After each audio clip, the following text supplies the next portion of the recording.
एका गावामध्ये एक साधू राहत होता. हा साधू जेव्हा जेव्हा नाचायचे तेव्हा पाऊस पडायचा. गावकरीसुद्धा साधूवर खूप खुश होते. जेव्हाही गावकऱ्यांना पाऊस पडावा असे वाटत होते तेव्हा जाऊन साधूला नाचायला सांगायचे आणि साधू नाचताच पाऊस पडायचा. एके दिवशी त्या गावामध्ये 4 तरुण आले. गावकऱ्यांनी या तरुणांना चमत्कारी साधूंविषयी सांगितले.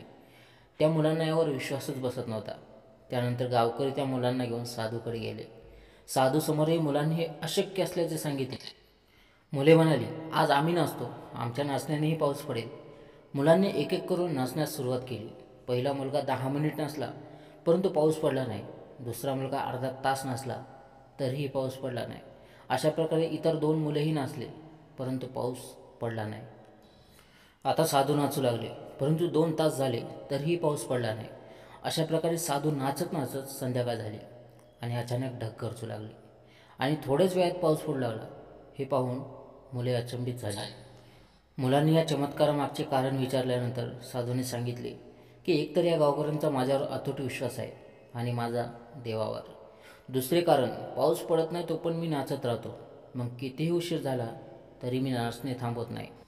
जेव्हा तुम्ही एखादे नवीन काम सुरू करता तेव्हा अनेक वेळा अपयश पदरी पडते.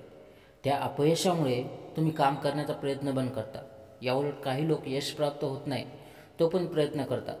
अपयशाला घाबरू नये, उलट त्यामधून यशस्वी होण्यासाठी आपण आणखी काय करावे याचा बोध घ्यावा. स्वतःवर पूर्ण विश्वास असावा.